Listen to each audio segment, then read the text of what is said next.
আজ যদি তুমি এই রাস্তার মেয়েটাকে বের করে না দাও তো আমি আমার বাপের বাড়ি চলে যাব, তোমার সংসার করব না। প্রায় একটা মাস কোথায় ছিল তোমার এই দেহ ব্যবসায়ী বোন? না জানি কোন কোন ছেলের সাথে রংলীলা করে। উতলে উঠা যৌবনের স্বাদ মিটিয়ে এসেছে। ছেলেদের ভোগ করা শেষ, এখন রাস্তায় ফেলে দিয়ে চলে গেছে। নির্লজ্জ বেহা মেয়ে দেখ, ডেক ডেক করে চলে এসেছে নিজের অপা মুখ নিয়ে। আরে তোর নিম্নতম লজ্জা বোধ থাকা উচিত, আমি হলে গলায় দড়ি দিয়ে মরে যেতাম। এতক্ষণ যাবৎ ভাবির মুখের দিকে অবাক দৃষ্টিতে চেয়ে আছিল রুহি। নিজের ভাবির মুখে এমন সব কথা শুনবে কখনো ভাবতে পারেনি সে। তার ভাবি তাকে পছন্দ করে না এটা সে নিজেও জানে। কিন্তু তাই বলে, একটা মেয়ে হয়ে আরেকটা মেয়েকে এভাবে ছোট করবে, তাও আবার নিজের ভাইয়ের সামনে। রুহির লজ্জায় মাটিতে মিশে যেতে মন চাইছে। আল্লাহর কাছে নিজের মৃত্যু কামনা করছে। ভাবির এসব নোংরা অযুক্তিহীন কথাগুলো তার গায়ে ভীষণভাবে লাগছে। পুরো মহল্লার মানুষ এসে তাকে তুতু দিচ্ছে। তার ভাইয়ের বউ নিজে তাদের ডেকে এনে সব বলছে। ভাইয়ের বউয়ের এমন কথা শুনে সবাই তাকে হাজারটা গালি গালাজ দিচ্ছে। কেউ তাকে কিছু বলার সুযোগ দিচ্ছে না। কই ছিল এতদিন, কি হয়েছিল তার সাথে কেউ শোনার মতো নেই। বড় লোক ছেলেকে ভালোবেসে পালিয়ে কয়েকদিন ছেলে ভোগ করে ছেড়ে দিয়েছে, এটাই বলছে সবাই। বারবার রুহির কানে একটি কথায় পড়ছে। অথচ এ মেয়ে না কখনো কোনো ছেলের সাথে কথা বলেছে। ভালোবাসা তো দূর। রুহি তার ভাইয়ের দিকে একবার চেয়ে দেখল। কি অসহায় হয়ে মাথা নিচ করে দাঁড়িয়ে আছে। রুহি কারো কথা পর্গা না করে বসা থেকে উঠে দাঁড়াল। টিপ টিপ পায়ে ভাইয়ের সামনে দাঁড়াল। ভাইয়ের হাত দুটো নিজের হাত দিয়ে আঁকড়ে ধরল। হঠাৎ কারো হাতের স্পর্শে সামনের দিকে তাকালো আদনান। দুই ভাই বোনের দৃষ্টি মিলাতে হাউমাউ করে কেঁদে দিল রুহি। আদনান ও কাঁদছে, কিন্তু এ কান্নার শব্দ নেই, চোখে পানি নেই। দুই ভাই বোনের আর্তনাদ শুধু দুজনের মাঝেই রইলে। হিচকি তুলে কান্না করছে রুহি। কান্নারত অবস্থায় কাপা কাপা কণ্ঠে বলে, ভাই তুমিও কি ভাবি আর বাকি সবার মতো আমাকে ভাবছ? রুহির দিকে করুণ দৃষ্টিতে চেয়ে আছে আদনান, মুখে কোনো কথা নেই। ভাই হয়ে সে আজ ব্যথ। আজ নিজেকে এক ব্যথ ভাই মনে হচ্ছে তার। আদরের ছোট বোনকে কখনো গায়ে হাত তুলেনি, সেই বোনকে আজ মানুষ কত কি বলছে, বোনের সম্মান নিয়ে কথা বলছে, আর অপদার্থ ভাই হয়ে দেখছে। আদনানের হাত ঝাঁকিয়ে বলে, কিছু বলো ভাই। তুমি চুপ করে আছো কেন? সবাই তো বলছে তুমিও বলো, তাও চুপ থেকো না। বলো আমাকে কি খুঁজেছ এতদিন? কই ছিল তোমার বোন, খোঁজ নিয়েছ কি? বলো ভাই বলো। তুমিও আজ একজন অপরিচিত মানুষের মতো আচরণ করছো ভাই। তোমার বদলে যাওয়া আমি মানতে পারছি না ভাই। আদনান রুহির হাত ছেড়ে দেয়। রুহি মাটিতে বসে পড়ে হঠাৎ চিৎকার করে বলতে থাকে, দেখ আল্লাহ, আজ কেউ নেই আমার। আপন বলতে কেউ নেই। কেন এত অসহায় করলে আমাকে? কেন পাঠালে এই বেইমান পৃথিবীতে? দেখ না, আজ কেউ নেই আমার পাশে। দোষ না করেও একটা নোংরা নামে পরিচিত হলাম আমি। ধিক্কার জানাই এ জীবনকে। চাই না এ জীবন আমি। নিয়ে যাও মা তোমার সাথে আমাকে।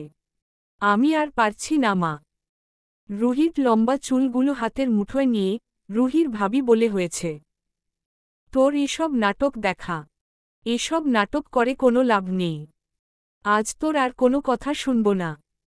পাতি মাস্তান মকবুল এর সাথেই আজে তোকে বিয়ে দিব। আজ আর তোর কোনো মানা শুনব না। পিছন থেকে কয়েকটা মহিলা বলে, ঠিক বলেছ আদনানের বউ। ফাহিমা ভাবি, আমি তাহলে মকবুল ভাইরে খবর দিয়ে আসি। রুহির ভাবির নাম ফাহিমা। হে গিয়ে একদম সবরেরই করে আসো সৌয়দ। আচ্ছা ভাবি বলেই সৌয়দ চলে যায়। রুহিরা ঢাকা বস্তুইতে থাকে। সেই খানকার নামকরা পাতি মাস্তান মকবুল। বয়স তার ৪৫ বছর, নেশাখোর। মাস্তানি করে চাঁদা তুলে। দেখতেও তেমন বমি আসে, সারাক্ষণ এ মেয়ে তো ও মেয়েকে বিরক্ত করে। মাস্তান হওয়াতে তাকে কেউ কিছু বলার সাহস পায় না। রুহিকে কয়েকবার কুপ্রস্তাব দিয়েছিল, কিন্তু তাকে সব সময় এড়িয়ে চলেছে রুহি। ফাহিমাকে টাকার লোভ দেখিয়ে বিয়ে করার প্রস্তাব দেওয়াতে রাজি হয়েছিল ফাহিমা। আদনানের অনেক দেনা পাওনা দ্বারা ফাহিমাকে যাতা শুনিয়ে যায়। পাতি মাস্তান মকবুলের সাথে রুহিকে বিয়ে দিয়ে সেই টাকা পাওনাদাকে দিবে এটা ভেবে বিয়ে দিতে অমত নেই তার। আর রুহিকে বিদায় করতে পারলেই রুহির কি হবে তার এসব ভেবে কাজ নেই। রুহির অনিচ্ছা আর আদনান বাধা দেওয়াতে এর আগের বার এগোতে পারেনি ফাহিমা। কিন্তু রুহির নিখোঁজের পর মকবুল মাস্তান কয়েকবার বলেছিল যে রুহি যদি কোনো দিন আসে সে বিয়ে করবে। তাই এই সময়টাকে ফাহিমা কাজে লাগাচ্ছে। আদনান ও কিছু বলতে পারবে না এই বিষয়ে। আর রুহিকে তো কিছু বলার সুযোগ দিবে না সে। রুহির দুনিয়ায় ঘুরে উঠে। পাতি মাস্তানের নাম শুনতেই ঘৃণা হয় ভাবির প্রতি। কি করে একটা মেয়ের জীবন নষ্ট করে তার ভাবিকে আজ না দেখলে যে জানতই না। অনেক হয়েছে ভাবি, ছাড়ুন আমাকে। এতদিন অনেক বলেছেন আর আমি অনেক শুনেছি আর নয়। জিনবটা আমার, তাই আমার মতো করে চলতে দিন। আমি কাকে বিয়ে করব কাকে করব না তা আপনাকে বলতে হবে না। অনেক ভেবেছেন আমাকে নিয়ে, আর নয় আপনাদের সাথে আমি আর থাকব না। আর হে, না জেনে শুনে আমার বিষয়ে আর একটি নোংরা কথা বলবেন তো এর ফল ভালো হবে না। ঠাস করে চর বসিয়ে দেয়, বেদশার মেয়ে বেশি কথা বলিস। ফকিন্নির বাচ্চা পর পুরুষের সাথে নষ্টামি করে এসে আবার বড় বড় কথা বলছিস। সাইড থেকে আরও কিছু মেয়ে বলল, দাও আরও কয়েকটা নষ্টা মেয়েকে। চোরের মায়ের বড় গলা। নষ্টামি করে এসেছে আবার বড় বড় কথা বলছে। রুহি আর কাউকে কিছু বলল না। সে বুঝে গেছে কাউকে কিছু বলে লাভ নেই, কেউ শুনবে না তার কথা। মকবুল মাস্তান বসে আছে। মুখে তার নোংরা হাসি স্পষ্ট বোঝা যাচ্ছে। সৌয়দের মুখে শোনা মায় মকবুল মাস্তান কাজীকে নিয়ে সোজা রুহিরদের বাড়িতে চলে আসে। কই গো ভাবিজি, আমার বউ ডারে আনেন বিয়া দা করি, আমার যে আর তরস হইতাছে না। এই তো আসতেছে ভাই, একটু সবুর করেন। আমার ননদ তো আর পালায় যাচ্ছে না। ফাহিমা পালাইব না এমন ও তো নাই, যদি পালায় যায় সাজগোজ করণ লাগব না। এমনিতেই ওর রূপে আমার ৪৫ বছরের যৌবন উতলা। আদনান এসব শুনছে নীরবতা নিয়ে, মনে হচ্ছে সে রোবট, কোনো কথা নেই মুখে। এক জায়গায় দাঁড়িয়ে রয়েছে। রুহিকে অনেক জোর করে ও শাড়ি পরাতে পারেনি কেউ। এক জায়গায় বসে আছে, না নড়ছে না কিছু বলছে, পাথরের মতো বসেছিল। এদিকে কাজী সাহেব তাড়া দিচ্ছে এ বিয়ে পড়িয়ে অন্য আরেকটা বিয়ে পড়াতে যাবে বলে। তাই ফাহিমা রুহি যেমন অবস্থায় ছিল তেমনি করেই নিয়ে এসেছে। শুধু ওড়নাটা দিয়ে মাথায় ঘোমটা দিয়েছে। রুহিকে দেখে মকবুল মাস্তান শব্দ করে হেসে বলে, আমার বউরে আমার কাছে বহাইয়া দাও। ফাহিমা কথা মতো মকবুলের পাশে রুহিকে বসায়। বসা মায় রুহির হাত চিপে ধরে মকবুল, রুহির পুরো শরীর শিউরে ওঠে। হাত ছাড়ানোর চেষ্টা করে, এরই মাঝে মকবুল বলে, আরে আরে হাত হরাও কে, কইছিলাম না বিয়া কর্মু তোমারেই। তুমি যদি নাগরের লগে না পালাইয়া যাইতা এতদিন এ আমাগো বাচ্চা কাচ্চা হইয়া যাইত। পারাপারি কইর না, হাত ছাড়লে তো কি, আইজ আমাগো বিয়া।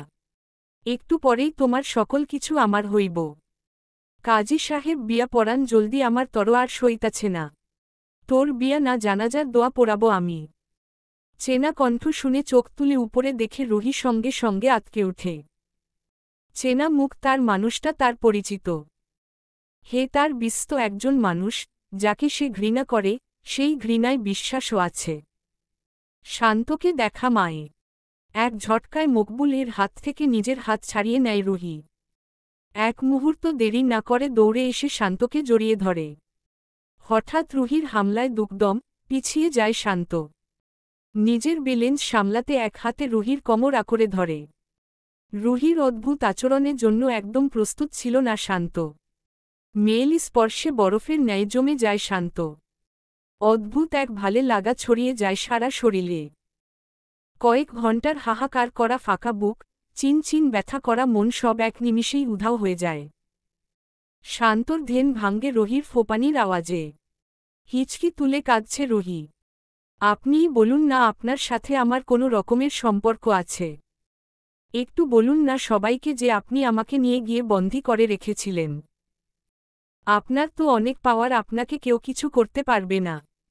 প্লিজ বলুন না সে কিছু হয়নি আমাদের মাঝে। রুহির এসব কথা শুনে শান্ত মুচকি আসে। রুহি যে নিজের মাঝে নেই শান্ত বুঝতে পারছে। রুহিকে ঘর থেকে ফেরানোর জন্য শান্ত ফিসফিসিয়ে বলে, বেবি ডল, তুমি আমাকে যেভাবে জড়িয়ে ধরে আছো তাতে সবাই এমনিতেই বুঝে গেছে যে আমাদের বাসর হয়েছে কিনা। কিন্তু তাতে আমার বাতারা চিহ্ন লও ছিঁড়ে যাবে না। শান্তর কথায় রুহির হুঁশ ফিরে। দ্রুততার সাথে শান্তর বাহু ছাড়ে। এক জায়গায় দাঁড়িয়ে মাথা নিচ করে থাকে। লজ্জায় বলছে, মাটি তুই ফাঁক হয়ে যা, আমি তোর ভিতর দিকে যাই। শান্তর আগমন, রুহি এভাবে শান্তকে জড়িয়ে ধরেছে। কিছু আছে তাদের মাঝে, এটা বুঝার বাকি রইল না। উপস্থিত সবার মকবুল শান্তকে ভালে করেই চিনে। শুধু সে নয়, পুরো দেশ শান্তকে চিনে এক নামে, মাফিয়া কিং আহরাফ তাশফিল খান শান্ত, যার নাম শুনলে সকলের কলিজার পানি শুকিয়ে যায়। শুকনো ডোক গিলে মকবুল বলে, আসসালামু আলাইকুম স্যার, আপনি এখানে? মকবুল এর কথায় রুহি মকবুল এর দিকে তাকায়। কিন্তু শান্ত রুহির দিকে তাকিয়ে থেকে বলে, জালেমের বাচ্চা, কৈফিয়ত চাইছিস আমার কাছে? ছি ছি স্যার, মাফ করবেন, আমার এমন দুঃসাহসিকতা জন্মানোর আগে মৃত্যু হোক। তো জালেমের বাচ্চা, প্রশ্ন করলি কেন?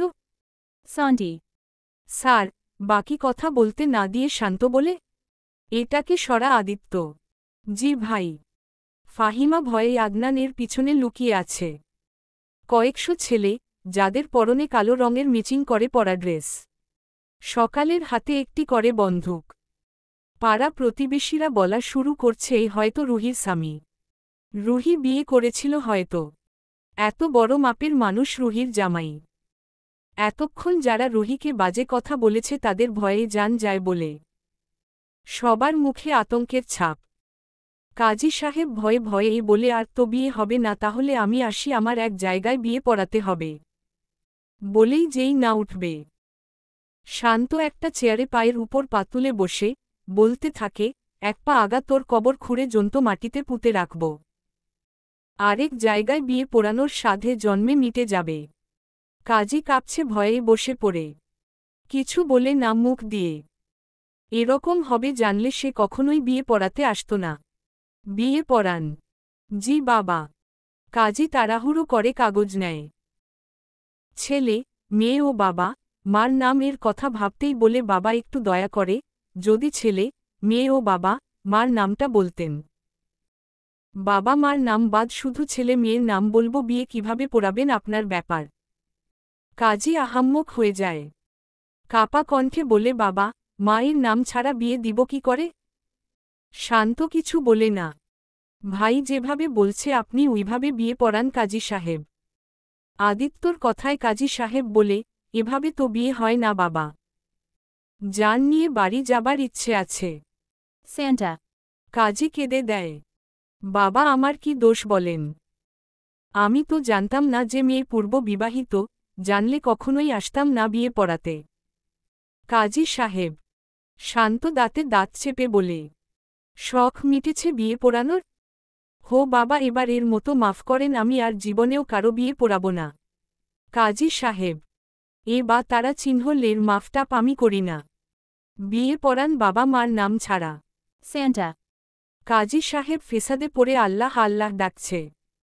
এমন কিছু হবে সে জানলে জীবনেও আর বিয়ে পড়ার নাম নিত না। ঘেমে একাকার কাজী সাহেব। বারবার কপালের ঘাম মুছছে। কাজীর এরকম অবস্থা দেখে রুহির মায়া হল। সে রান্না ঘর থেকে পানি এনে দিল কাজী সাহেবকে বলল, নিন চাচা, পানিটা খেয়ে নিন। পানিটা যেন তার প্রয়োজনই ছিল, তাই কিছু না ভেবে এই পানিটা মুখে নিল। রুহির এমন কাণ্ডে শান্ত দাঁত কিরমিরিয়ে বলছে, দরদ উচলে পড়ছে, এখনই তো বুড়ো লোকের সাথে বিয়ে পড়িয়ে দিয়েছিল। পূর্বের কথা মনে পড়তেই রুহির পানির গ্লাসটা কেড়ে নেয় কাজী সাহেবের কাছ থেকে। কাজী আহাম্মক এর মতো চেয়ে রইল। আর বাকি সবাই তাদের অদ্ভুত দৃশ্য দেখে হা করে চেয়ে আছে, যেন এখানে কোনো সিনেমার শুটিং হচ্ছে। আম্মা কবুল বলেন, বলেন মা। এরকম প্রায় 2 ঘন্টা মতো চলছে। সবাই বিরক্ত, কিন্তু কাজী বিরক্ত হচ্ছে না। এই একই কথা 2 ঘন্টা থেকে বলেই চলেছে।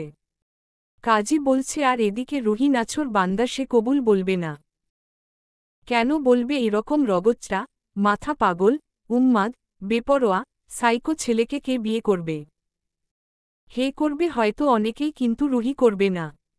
না করার হাজারটা বিশেষ কারণ আছে। আজ যদি সে শান্তকে বিয়ে করে তাহলে তাকে সারা জীবন শান্তর বন্ধিনী হয়েই কাটাতে হবে, যা রুহি কেন কোনো মানুষের দায় অসম্ভব। এদিকে শান্ত পায়ের উপর পা তুলে থুতনিতে হাত দিয়ে চেয়ারে বসে আছে। দৃষ্টি রুহির দিকে তাক করা, যেন তার সামনে কোনো সিনেমা হচ্ছে। অন্যদিকে আদিত্য ও বাকি বডিগার্ডরা তাদের দৃশ্য ও শান্তর নীরবতায় ভীষণ হতাশ।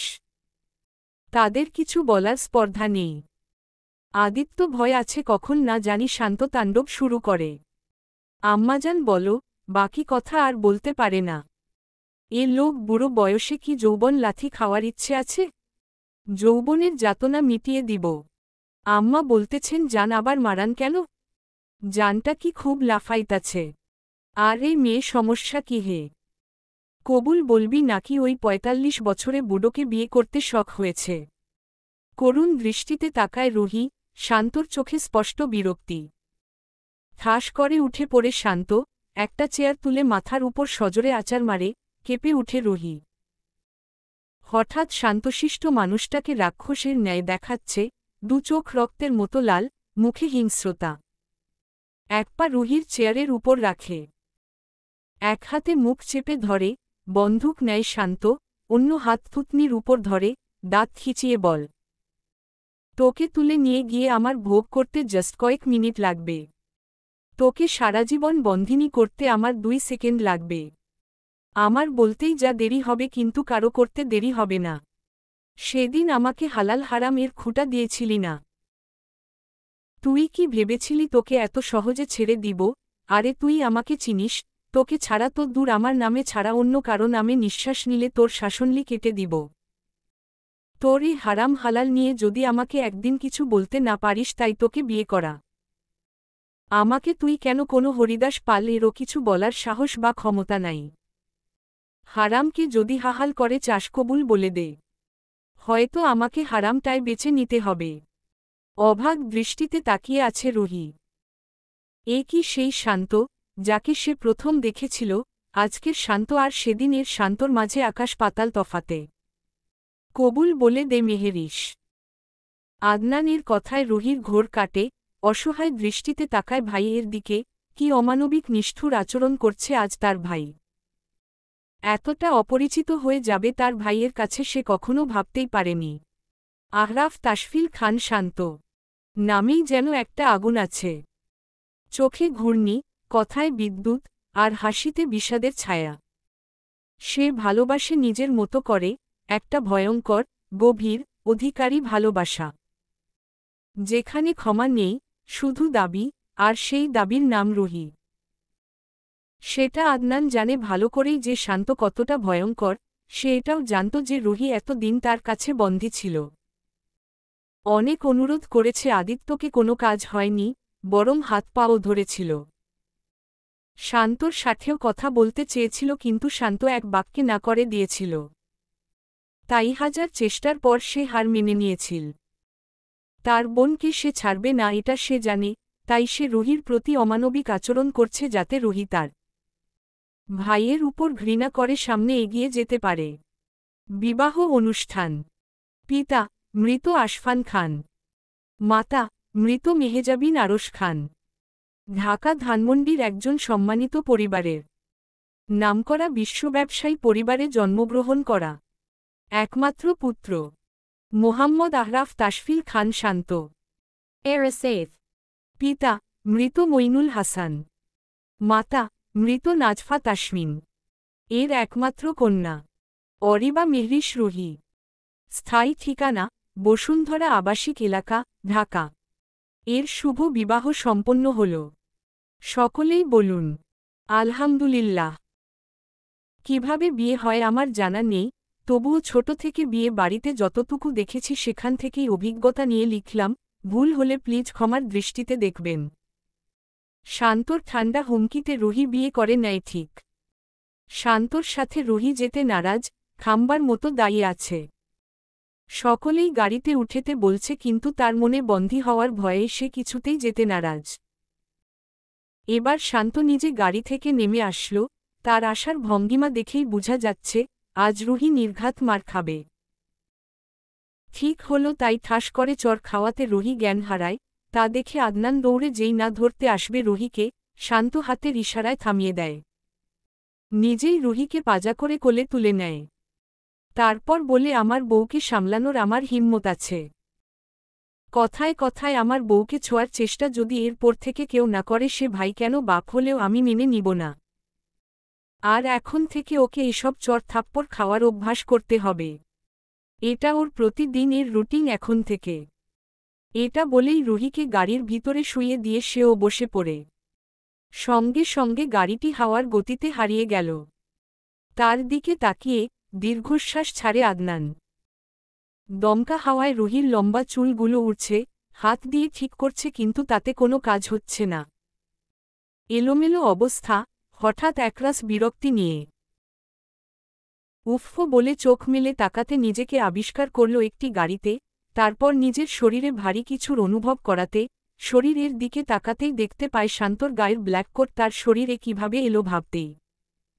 এদিক সেদিকে তাকাতেই শান্তর সাথে দৃষ্টি মিলল। শান্ত এতক্ষণ যাবৎ রুহির দিকেই তাকিয়েছিল। কেন ছিল সে জানে না, ইচ্ছে না থাকা সত্ত্বেও তাকিয়েছিল। কি জানি কেন এ মেয়ের উপর তার অন্য রকম মায়া অনুভব করছে। এই তো কিছুক্ষণ আগে ঠান্ডা বাতাসে রুহির শরীর কেঁপে উঠাতে নিজের কোটটা রুহির শরীরে জড়িয়ে দেয়। কোনো এক সময় দাদির কাছে শুনেছিল 5 কলমা পড়ে বিয়ে করলে নাকি স্বামী স্ত্রী মধ্যে আল্লাহর তরফ থেকে ভালোবাসা দুজনের মাঝেই দিয়ে দেয়। তবে কি তার দাদির কথায় সত্য? যদিও সে এসব মানে না, তবে কেন জানি আজ দাদির বলা কথাটা মনে পড়ে গেল। শান্তকে দেখা মায় পূর্বের কথা মনে পড়ে যায়। মাথাটা তার এখনও ঝিম ঝিম করছে। আবার না থাপ্পড় মারে সেই ভয়ে অন্য দিকে ঘুরে যায়।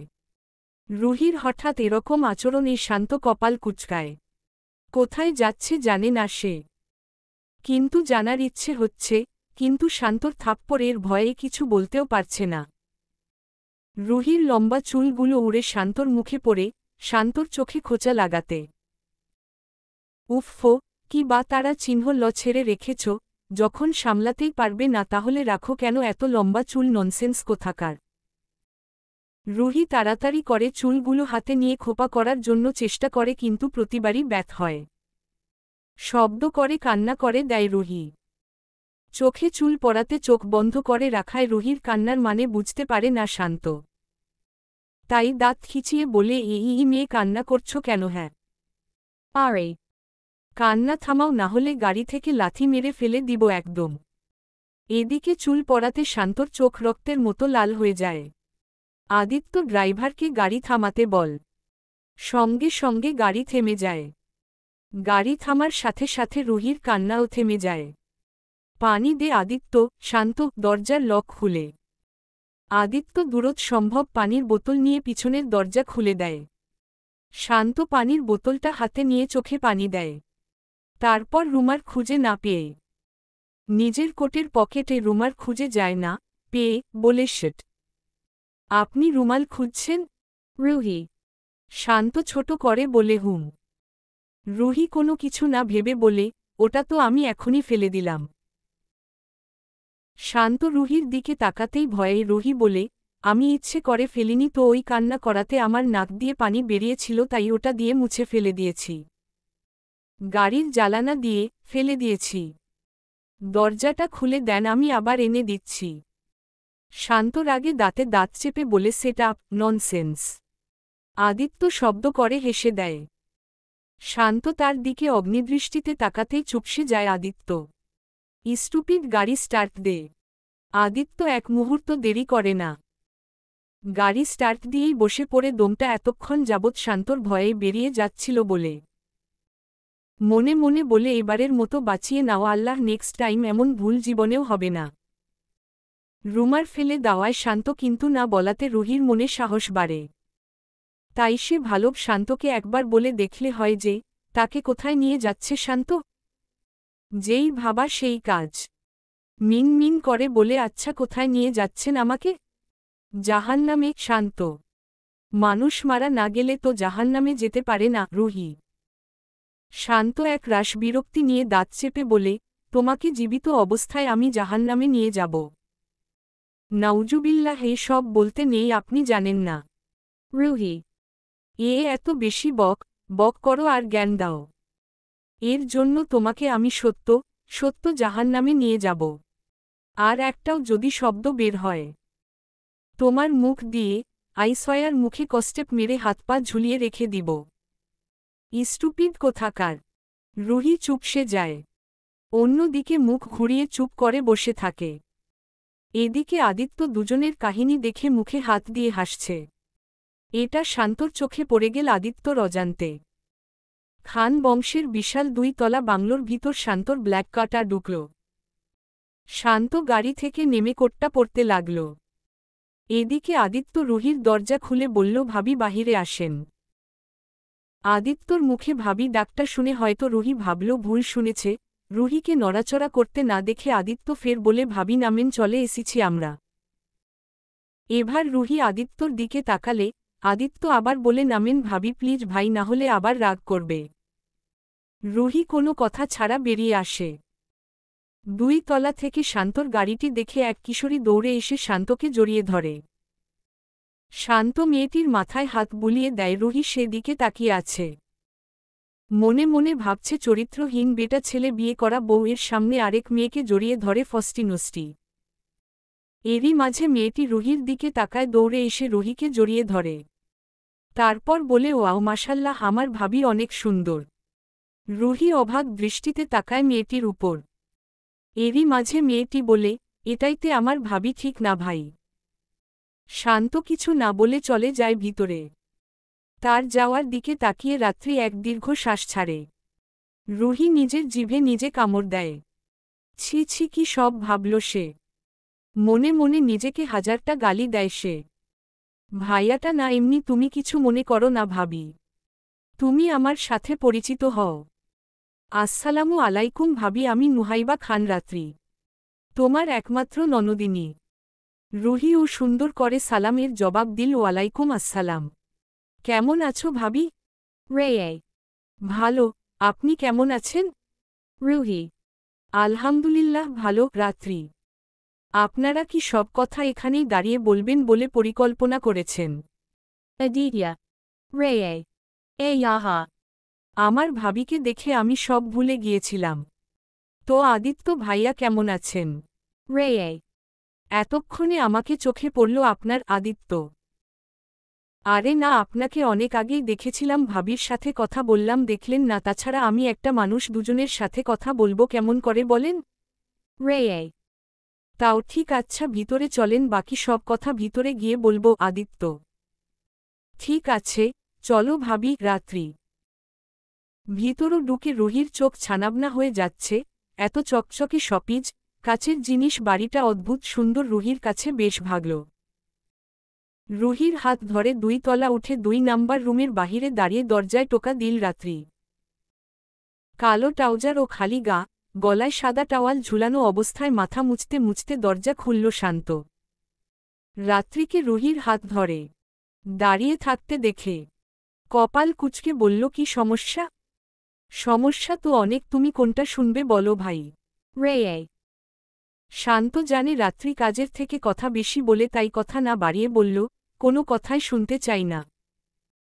বলে যেই না দরজা লাগাবে সেই রাত্রি দরজা মাঝে হাত দিয়ে বলে, ভাবিকে নিয়ে দরজা অফ করো। আমার রুমে কেন? স্যান্টা, তোমার বউ তাই। রাত্রি, অন্য রুম দেখিয়ে দে ওকে। শান্ত রুহিকে একটা ধাক্কা দেয়, শান্তর উপর পড়ে যায় রুহি। রুহি আহ বলে চিৎকার করে। সেই সুযোগে রাত্রি বাহির থেকে দরজা লাগিয়ে দেয় আর চেঁচিয়ে বলে উঠে, ইয়েস। রুহি উঠার জন্য ছটফট করে। কিছু খাও না নাকি শরীরে কোনো জোর নাই? পাগলা মেয়ে কোথাকার! একটা ধাক্কা দাওয়াতে কেউ পড়ে যায় ননসেন্স। বেশি বকবেন না, আপনাকে যদি কেউ হঠাৎ ধাক্কা দেয়, আপনি পড়ে যাবেন না। আর আমাকে কি ওই বলে ধাক্কা দিছে যে আমি বুঝব? আপনি কি খান যে একটা মেয়ের ভার সহ্য করতে পারেন না? আবার আমাকে বলতে আসেন, মাথা মোটা ছেলে কোথাকার! উফ, হাতের ছাল ছিঁড়ে গেল আপনার জন্য। শান্ত ভেবাচ্ছেকা খেয়ে বসে আছে। তাকে কি না মাথা মোটা বলল? রাগে দাঁত চেপে বলে কি বললে আমাকে তুমি? আপনি একবার শুনেন নাই? আবার নতুন করে বলতে হবে? রুহি, একটা থাপ্পড় মেরে সব কয়টা দাঁত ফেলে দিব, বেয়াদব! রুহি থাপ্পড়ের কথা শুনে চুপসে যায়। শান্তর বুকে রুহি পড়ার ভয় খামছে ধরায়। শরীরে জামা জাতীয় কিছু না থাকাতে হাঁচড় লাগাতে কয়েক জায়গায় রক্ত জমে যায়। বিরক্ত হয়ে উঠে একটা শার্ট পরে নেয় শান্ত। রুহি পুরো রুমটাকে প্রবেক্ষণ করে। সাদা রগ্গের পুরো রুম বেশ জাঁকজমক করে সাজানো, একদম চোখে লাগার মতো। রুহি যখন পুরো রুমটাকে দেখছিল তখনই শান্ত বলে ওঠে, ওই যে বাথরুম যেয়ে ফ্রেশ হয়ে এসো। রুহি কথা না বাড়িয়ে ধীরে ধীরে এগিয়ে যায়। 3 ঘন্টা ধরে রুহি বাথরুমে কি করছে এটা ভেবেই শান্ত পাচ্ছে না। একটা মানুষের ফ্রেশ হতে 3 ঘন্টা লাগে, মেয়েদের না হয় বেশি লাগে, তাই বলে 3 ঘন্টা। এমন ভাবনার মাঝেই দরজায় করা নব পড়ে। শান্ত জানে তার একমাত্র গুন্ধর বোন ম্যানারলেন্সহীন এভাবে অভদ্রর মতো দরজায় টোকা দেয়। দরজা খোলা আছে, ভিতরে আয়। Santa. ভাই, তুমি কিভাবে বুঝলে যে আমিই ডাকছি? Ray. এ বাড়িতে তোর মতো অভদ্র আর কেউ আছে? Santa. রাত্রি মুখ গোমরা করে বলে আমি অভদ্র? তা নয় তো কি? Santa. তোমার এসব কথা বাদ দাও। ভাবি কোথায়? ভাবিকে দেখছি না কেন? আই ডোন্ট নো কথাটা ভাব নিয়ে বলল শান্ত। রাত্রি কপাল কুঁচকে এদিক সেদিকে তাকিয়ে না পাওয়াতে ভাবল, ওয়াশরুমে যায়নি তো। 1 পা 2 পা করে এগিয়ে যেয়ে দেখল ওয়াশরুমের দরজা লক করা। চিন্তিত মুখে হাসির রেখা দেখা গেল। শান্ত কফি খাচ্ছে আর ল্যাপটপে কি জানি করছে। তা দেখে দীর্ঘশ্বাস ছাড়ল। ভাবি, ভাবি শুনছ আমার কথা? রুহি রাত্রি আওয়াজ পাওয়াতে আসার আলো খুঁজে পেল। দরজার কাছে এসে বলতে লাগল, জি আপু শুনছি, আমি বলুন। রুহির মুখে নিজেকে আপু আর আপনি সম্বোধনটা রাত্রি মোটেও পছন্দ হল না। রাত্রি তেলেবেগুনে জ্বলে উঠল। এই ভাবি, আপনি আমাকে আপনি আর আপু ডাকেন কেন? আমার নাম ধরে ডাকবেন, আর তুমি নয়তো তুই বলে ডাকবেন। যদি এরপর আপনি আপু বলেন, খবর আছে বলে দিলাম। হকচকিয়ে যায় রুহি। এত বড়লোক আর টাকাওয়ালা হওয়া সত্ত্বেও মনে কোন অহংকার নেই। যাক, একজনকে বিশ্বাস করার মতো মানুষ এ বাড়িতেও আছে। এরই মাঝে শোনা গেল, রাত্রি কথা। ভাবি বের হও, জলদি। এখন হতে পারবো না। Ruhi. কেন, কি সমস্যা? Ray. আমি ফ্রেশ হতে এসে গোসল করে নিই, কিন্তু এখানে তো জামা কাপড় আনিনি। আমি জামা কাপড় ছাড়া বের হব কেমন করে? কাদো কাদো গলায় বলল রুহি। রাত্রি শব্দ করে হেসে দেয়, ও হেই সমস্যা তোমার। একটু ওয়েট করো, আমার জামা তোমার গায়ে সব ঠিকঠাক হবে, কিন্তু একটু লুজ হবে এই আর কি। আজ পরো, কাল সকালে আমি ভাইকে বলল তোমাকে শপিং মলে নিয়ে যাব কেমন? রুহি ছোট করে বললে ঠিক আছে। রাত্রি আর এক মুহূর্ত দেরি করল না। সোজা হাঁটা ধরল নিজ রুমে। এতক্ষণ ধরে শান্ত ল্যাপটপ ব্যবহার করলেও রুহি আর রাত্রি সকল কথাই শুনছিল। মনে মনে ভাবল, এতক্ষণ চুপ করে ঘাপটি মেরে না বসে থেকে বললেও তো হতো। কি অদ্ভুত মেয়েরে বাবা। রাত্রি রুহিকে কাপড় পরিয়ে নিচে নেমে এসেছে 15 মিনিট আগে। ডাইনিংয়ে বসে থাকতে থাকতে বিরক্ত হয়ে যেই না ভাই বলে চিৎকার দিবে, সেই শান্তকে শার্টের হাতা ঠিক করে নিচে নামতে দেখল। এত লেট করা লাগে? রাত্রি, তোকে কি আমার জন্য অপেক্ষা করতে বলছি? Santa. তুমি এমন কেন ভাই? রাত্রি, আজ কি নতুন দেখছিস আমাকে? Santa. রুহি টেবিলের নিচ থেকে রাত্রি হাত চেপে ধরে ইশারায় চুপ করতে বলল। রাত্রি চাপা কষ্টে দীর্ঘশ্বাস ছাড়ল। কোনো কথা ছাড়াই সম্পূর্ণ খাবার শেষ করল সবাই, কিন্তু রুহি ভাতের মাঝে আঙ্গুল ঘুরাচ্ছে, তা দেখে রাত্রি বলল কি ভাবি না খেয়ে এরকম ছোট বাচ্চাদের মতো ভাতে হাত ঘুরাচ্ছ কেন? রাত্রি কথায় শান্ত রুহির দিকে চোখ মেলে চাইল। রাত্রি কথা সত্যি হওয়াতে শান্ত রুহির দিকে তাকিয়ে বললে ননসেন্স। রুহি ও শান্তর দিকে তাকালো, লজ্জা লাগছে তার খুব। এত ফরমালিন করে কখনো খায়নি সে।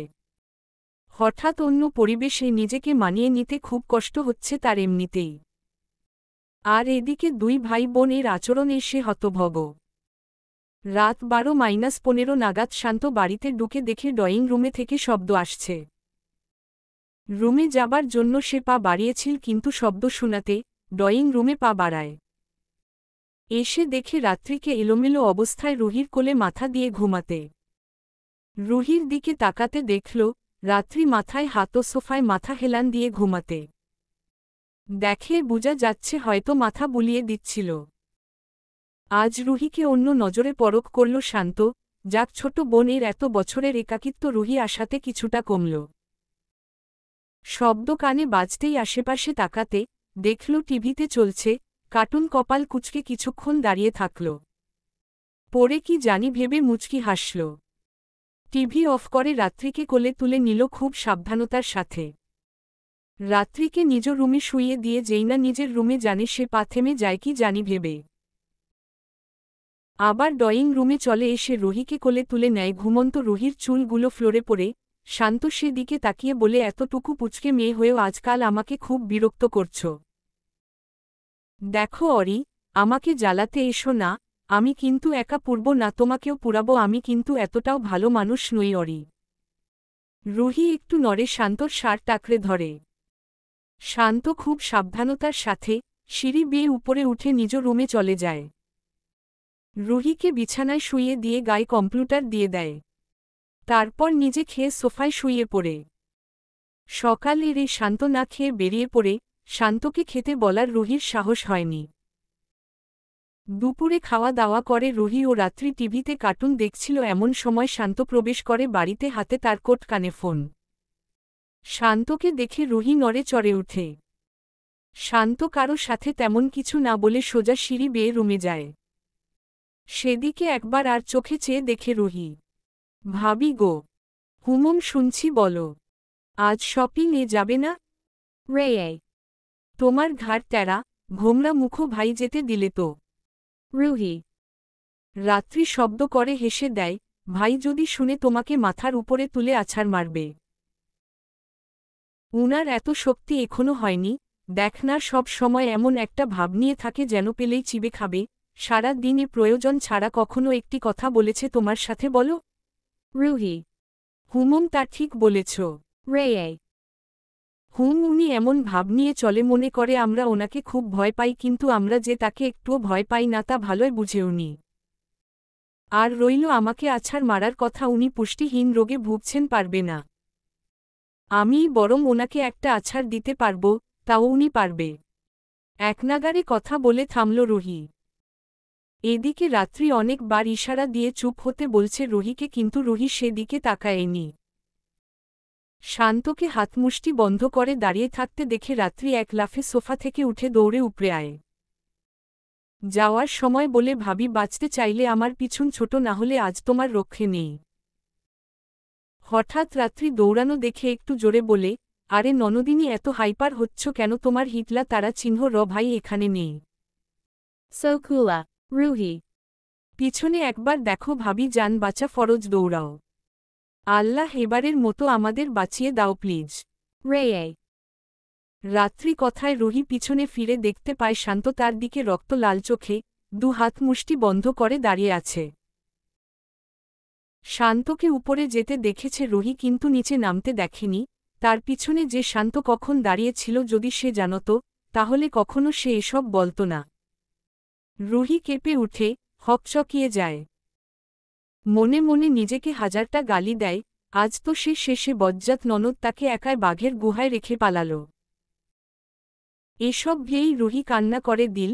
শান্ত তার দিকে এগিয়ে আসতে দেখে যেই না দৌড়ে পালাবে সেই সময় তার ডান হাত ধরে নেয় শান্ত। রুহি বরফের ন্যায় জমে যায়। আ আ আমি রুহি।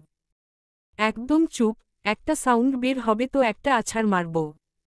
কি যেন বলছিলে? আমি পুষ্টিহীন রোগে ভুগছি। আমাকে আছাড় দেবে তুমি?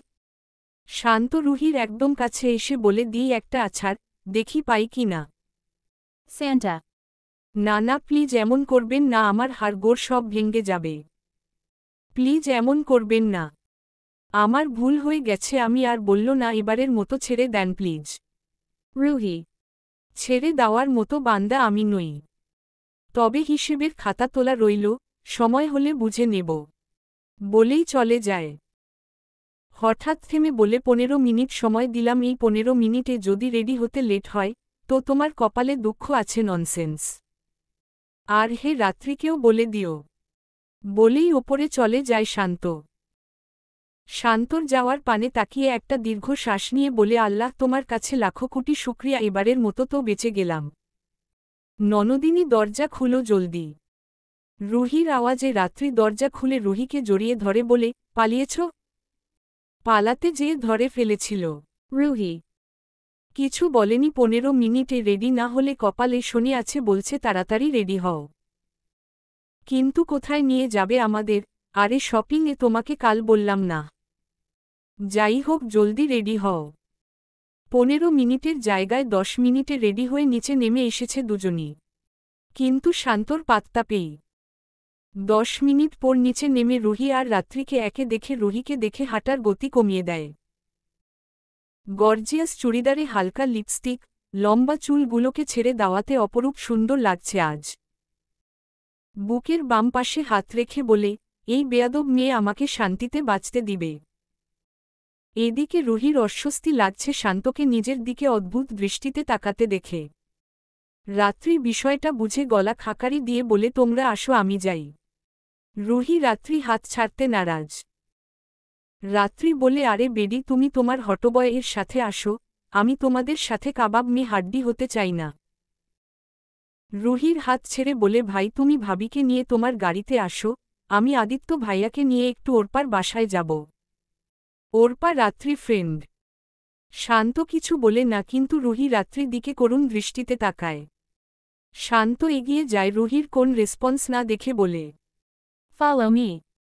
রুহিও আর দেরি না করে শান্তর পিছু হাঁটা ধরে। গাড়ির দরজা খুলে দেয়, রুহি ধীরে বসে, শান্ত ও বসে নিজের সিট বেল বেঁধে নেয়। রুহিকে কয়েকবার বলে, কিন্তু রুহির এসবে অভ্যস্ত না বলে কি বেল বাঁধবে বুঝেনি। শান্ত বিরক্ত চোখে চেয়ে নিজেই বেঁধে দেয়। রুহির নিঃশ্বাস আটকে যায় শান্তর ভারী নিঃশ্বাসের সাথে। গাড়ি চলছে নিজ গন্তব্যে। দুজনের মুখে একটি কথা নেই। শপিং মলে দাঁড়িয়ে আছে আহরাফ তাশফিল খান শান্ত, সাথে তার ওয়াফ বোন।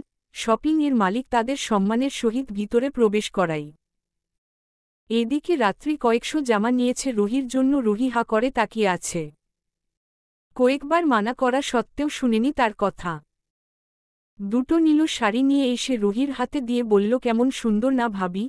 রুহিও মাথা কাত করে সম্মতি দিল। শপিং শেষে তারা বাড়ি চলে আসে।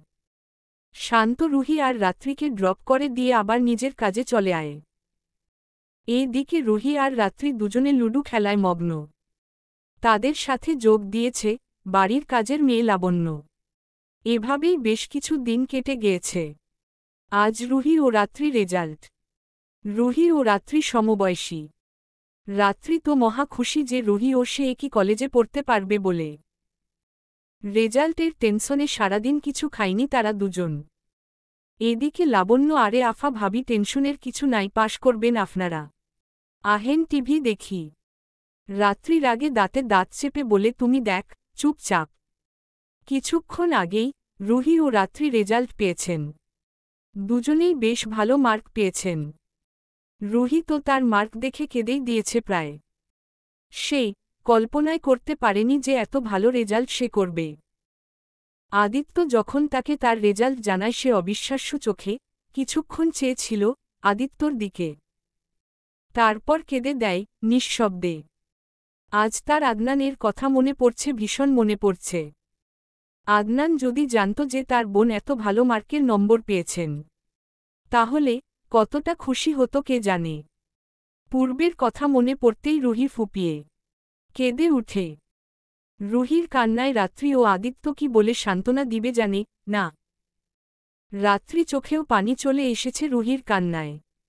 রুহিকে নিয়ে রুমে দিয়ে এসে শান্তকে কল করে। একবার রিং হয়ে কেটে যায়, দ্বিতীয় কল রিসিভ করে শান্ত। Bye. Ray. শান্ত গম্ভীর কণ্ঠে বলে হুম শুনছি। রাত্রি ভীতু কণ্ঠে বলে Bye. ভাবি কান্না করছে। ভাবিকে একটু তার ভাইয়ের সাথে দেখা করার জন্য নিয়ে যাও না। শান্তর ঠান্ডা মেজাজটা হঠাৎ গরম হয়ে যায়। থাপ্পড় মেরে গালের ছাল তুলে দিব। বেশি বড় হয়ে গিয়েছিস যে এখন আমাকে হুকুম করিস। কোনটা ভালো কোনটা খারাপ আমাকে শিখাতে আসিস, আমাকে কি করতে হবে সেটা কি তোর কথায় করতে হবে? ফার্দার যদি তুই এসব বিষয়ে আমার সাথে কথা বলার দুঃসাহসিকতা দেখাস তুই ভালো করেই জানিস কি করব আমি। বলেই রাত্রি মুখের উপর কল কেটে দেয়। রাত্রি ছোট মনটায় ভাইয়ের কথাগুলো ভীষণভাবে আঘাত করল। রাত্রি ছোট থেকে একাকিত্বে জীবন কেটেছে। মা বাবা মারা যাওয়ার পর ভাই ও লাবণ্য আপনজন বলতে তারা শুধু দুজন। রাত্রি রুহির ব্যাপারে লাবণ্য সব জানে বললে ভুল, আদিত্য তাকে সব বলেছে। রুহিকে বিয়ে করার কথা রাত্রি আবদার বললেই চলে। কিন্তু রাত্রি কথায় তার ভাই বিয়ে করবে এমনটা অবিশ্বাসের মতো। রাত্রি এটাও জানে যে তার ভাই রুহির প্রতি ফুটবল। শুধুই যে ফুটবল তা নয়, ভয়ঙ্কর লেভেলের আসক্তি। রাত্রি জানে শান্ত রুহিকে ছাড়বেও না আবার ধরবেও না। কিন্তু ধীরে ধীরে ধস করবে, খুব বাজেভাবে পুড়াবে। রুহিকে শান্তর বউ করার একটাই উদ্দেশ্য রাত্রি, কারণ শান্ত রুহির প্রতি ফুটবল। একমাত্র রুহিই পারবে তার বেপরোয়া ভাইকে ঠিক করতে। এত ক্ষমতার দাপট, খুন মারপিট এসব থেকে নিয়ন্ত্রণ করতে। কিন্তু রুহিকে আগে সাহসী হতে হবে। তার ভাই এর বিরুদ্ধে কথা বলার সাহস ও ক্ষমতা রাখতে হবে। ছাদে শূন্য আকাশের দিকে তাকিয়ে আছে রুহি, সঙ্গে কয়েক ফোঁটা নোনা জল গড়িয়ে পড়ল। এর প্রথম তার ছাদে আসা। মন খারাপ, একাকিত্ব, ভীষণ হতাশ সে। রাত্রিকে ডাকতে তার রুমে গিয়েছিল, কিন্তু রাত্রিকে ঘুমন্ত অবস্থায় দেখে আর বিরক্ত করেনি সে। লাবণ্যর কাছ থেকে শুনেছিল শান্তর সাথে ফোনে কি যেন ঝামেলা হওয়ার পর কিছুক্ষণ কান্না করে নিজের রুমে ঘুমিয়ে পড়ে। রুহি নিজ রুমে থাকা এসব তার অজানায় হয়েছে। আকাশের পানে তাকিয়ে দীর্ঘ শ্বাস নেওয়া ও দেওয়া ছাড়া তার আর কোনো কিছুই করার নেই। হঠাৎ করেই বলে আমার জীবনটা এত বিষাদময় না হলেও পারত। আমারও তো বাবা মা থাকতে পারত, বড়লোক বাবার রাজকন্যা নাই হতে পারলাম। কিন্তু মাটির কুড়ে ঘরের রাজকন্যা তো হতে পারতাম। অন্তত আমার একজন ব্যক্তিগত মানুষ থাকত, যাকে আমি মনের সকল অভিযোগের কথা বলতে পারতাম। নসিবে এমন একজন মানুষ মিলল যার বউ হয়েও আমার তার বন্ধিনী নিষেবে সারাটি জীবন কাটাতে হবে। তার আসক্তির সাথে আমাকে তাল মিলিয়ে চলতে হবে। আমাকে সে ধ্বংস করবে, আমিও মুখ বুঝে সব সহ্য করব। না, এমন মেয়ে তো আমি নই। সে আমাকে ধ্বংস করতে চায়, আমি কেন সে ইচ্ছেও আত্মসমর্পণ করব? আমি তো তাকে জোর করে বিয়ে করিনি, বরং সে নিজ ইচ্ছেও আমাকে বিয়ে করেছে। অনেক তো অন্যকে নিয়ে ভেবেছি, অনেক তো অন্যের কথা মেনে চলেছি, আজ থেকে না হয় নিজের মনের কথা শুনব। 2-23 শান্ত ক্লান্ত শরীর নিয়ে বাড়িতে প্রবেশ করল। সিঁড়ি বেয়ে উঠতে যেও পা থেমে গেল তার। সামনে রুহিকে সোফায় এলোমেলো অবস্থায় শুয়ে থাকতে দেখে কপাল কুঁচকাল। ইচ্ছে না থাকা সত্ত্বেও রুহির কাছে হাঁটা ধরল। সামনে এসে বেশ কিছুক্ষণ রুহির মুখের দিকে তাকিয়ে থাকল। ঘোর লাগা দৃষ্টিতে রুহির অধরের দিকে আস্তে আস্তে এগিয়ে গেল। আলতোভাবে নিজের অধরখানা রুহির অধরে ছড়িয়ে দিল। যেই না রুহির কপালে মুখ ডুবাবে, সেই কিছু পড়ার শব্দে শান্তর ধন ভাগল। পিছনে ঘুরে দেখে লাবণ্য মুখে হাত দিয়ে দাঁড়িয়ে আসে। শান্তর চোখ দুটো রক্তের মতো লাল উঠেছে। শান্তর এমন রূপ দেখে লাবণ্য ভেজা কণ্ঠে চেঁচিয়ে বলে আমি কিছু দেখিনি ছোট সাহেব, আমি কিছু দেখিনি। বলেই রাত্রি রুমে ছুটে পালায়। শান্ত হাতমুষ্টি বদ্ধ করে দাঁড়িয়ে থাকে। লাবণ্যর চেঁচানিতে রুহির ঘুম ভেঙে যায়। শান্তর সামনে দাঁড়িয়ে থাকা আবার লাবণ্য রসময়ে পাগলামো করতে দেখে হকচকিয়ে যায়। তারপর নিজেকে নিয়ন্ত্রণ করে বলে, কি হয়েছে লাবণ্য আপু এভাবে চিৎকার করে দৌড়ে গেল কোথায়? শান্ত রুহির দিকে কয়েক সেকেন্ড তাকিয়ে থেকে টেবিলে গ্লাসে থাকা পানি রুহির মুখে ছুঁড়ে মারে। রুহির অর্ধেক শরীর ভিজে যায়। হতভম্ব হয়ে দাঁড়িয়ে থাকে রুহি। দাঁতে দাঁত খিচিয়ে বলে, এভাবে যেখানে সেখানে পড়ে ঘুমাও, আমার বাড়িতে কি রুম নেই? Santa. তাই বলে আপনি পানি দিয়ে ভিজিয়ে দিবেন এত রাতে? Ruhi. আমার মুখে মুখে তর্ক করলে এবার পানিতে চুবিয়ে মারব বেয়াদব। Santa. রুহি ভেবে রেখেছে শান্তকে আর চুল পরিমাণ ছাড় দিবে না সে। এতে যা হবার হবে পরে দেখা যাবে। তাই জোর গলায় বলতে লাগল, কথায় কথায় হুমকি দিবেন না। বুঝেছেন, আমি আপনার হুমকিকে ভয় পাই না। সুতরাং নিজের মান সম্মান সামলিয়ে রাখুন। আর রইল যেখানে সেখানে ঘুমিয়ে পড়া, আপনি আমাকে বিয়ে করেছেন, আমি আপনার বিয়ে করা বউ, তাই এ বাড়িতে আপনার যত অধিকার আছে ঠিক ততটাই আমারও অধিকার আছে। তাই আমি কোথায় থাকব না থাকব সেটা আমাকেই বুঝে নিতে দেন। ফার্দার এসব বিষয়ে আমাকে আর একটি কথা বললে মাথার উপর তুলে আছাড় মারব মাথা মোটা বেটা ছেলে। বলেই হন হন করে উপরে চলে যেতে লাগল। এদিকে শান্ত হতভম্ব হয়ে হাঁ করে তাকিয়ে আছে রুহির যাওয়ার দিকে। কি বলছে এ মেয়ে, এত সাহস হলো কবে থেকে? তাকে এসব বলছে, তাহলে বিয়ে করা কি তার ভুল হয়েছে? রুহির পিছনে ফিরে বলল, আর হ্যাঁ রুমে এসে ফ্রেশ হয়ে নিন, আমি জামা পাল্টিয়ে আপনাকে খেতে দিব। অভাগ দৃষ্টিতে তাকিয়ে আছব শান্ত মুখে যেন তার কোনো কথা নেই। সিঁড়ির এক কোনায় দাঁড়িয়ে হালকা সিটি বাজিয়ে রাত্রি বলে ওঠে, সাব্বাস, এই না হলে আমার ভাবি। এবার বুঝবা তুমি চান্দু, তোমার কয়দিনে বছর যায়। মাফিয়া কিং আহরাফ তাশফিল খান শান্ত কিনা বউয়ের ধমক খায়। ভাবি হিসেবে তুমি পারফেক্ট। আগে যদি জানতাম আমার হিটলার ভাইয়ের ঔষধ তুমি, তাহলে তো তোমাকে অনেক আগেই ভাবি বানিয়ে আনতাম। রুহি কাপড় পাল্টে শান্তকে খেতে দেয়, কোনো কথা ছাড়াই শান্ত খেয়ে নেয়। রুমে বিছানার বালিশ ঠিক করছে রুহি। শান্ত রুমে এসে বলে, আমাদের তো বিয়ে হয়েছে তাই না?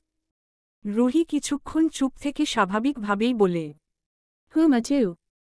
আমার যেমন এ বাড়িতে অধিকার আছে, তেমন তো তোমারও আছে তাই না? Santa. হুম আছে, একটু আগেই বললাম শুনেন নাই? Ruhi. আমাদের বিয়ের কত দিন হয়েছে? Santa. রুহি জবাব দেয়, এই 16-18 দিন। তাহলে তো সেই সুবাদে আমাদের বাসর হওয়া ফরজ তাই না? শান্ত বলেই রুহির দিকে এগিয়ে আসে শান্ত। রুহি শান্তর মনস্তর বুঝতে পেরে মনে মনে ভেবে নেয় আজ শান্তর হাতে ধরা পড়লে তার নিস্তার নেই। শান্ত কাছে আসার আগেই রুহি রুম থেকে দৌড়ে পালায়। এই দাঁড়া অরি, শান্ত। আপনি যতই ডাকুন না কেন আমি জীবনেও আপনার ডাকে সাড়া দিব না। রুহি। রাত্রি রুমের দরজা খোলা থাকাতে রুহি হাঁপাতে হাঁপাতে রাত্রি রুমে প্রবেশ করে। রুহির এমন হাল দেখে রাত্রি বলে, কি হয়েছে এমনভাবে ছুটছ কেন, তোমার হিটলার ভাই? লজ্জায় আর কিছু বলতে পারে না। ভালো লাগছিল না, আমি এখানে ঘুমাবো তাই এসেছি। রাত্রি ও আর কিছু বলল না।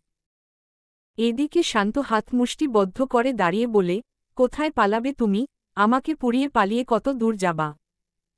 যেখানেই যাবা সেখান থেকেই নিয়ে আসব। আইসয়ার অরি, তোর কপালে ভয়ঙ্কর কিছু আছে। সিঁড়ি বেয়ে নিচে নামছে শান্ত, বাম হাতে ব্ল্যাক কালারের কোট ও ডান হাতে ফোন কানে নিয়ে খাবার টেবিলের দিকে এগিয়ে আসছে। রুহি ভুরু কুচকে কিছুক্ষণ পর্যবেক্ষণ করল। সাদা শার্ট ইন করা, ব্ল্যাক পেন্ট, হাতে কালো ঘড়ি ও কোট। চুলগুলো বেশ পরিপাটি। দেখতে কোনো সিনেমার হিরোর মতো লাগছে। রুহি মনে মনে বীর বীর করে বলল, মাথা মোটা মানুষ হয়তো একটু বেশিই সুন্দর হয়।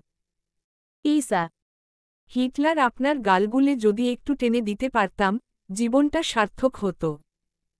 এই সব ভাবনা থেকে বের হয়ে ভাইকে খেতে দাও যাও। Raye. ওলে আমার হিটলার আসামির বোন, তুমি শুনেছ আমার কথা? Ruhi. আমাকে কি তোমার বয়রা বা কানে কম শুনি এমন মনে হয় ভাবি? Raye. তা কখন বললাম? রুহি। বলো নাই খেতে দাও ভাইকে যাও রাত্রি। রুহি মুখ ভেঙচে চলে যায়। রাত্রি রুহির বাচ্চামো দেখে শব্দ করে হাসে। বেশি হেসো না, দাঁত পড়ে যাবে রুহি। লাবণ্য হঠাৎ বলে উঠে, কয়েক বছর আগে রাত্রি আফার ঘুমের মাঝে দাঁত পইরা মুখে আইটকা ছিল জানো ভাবি।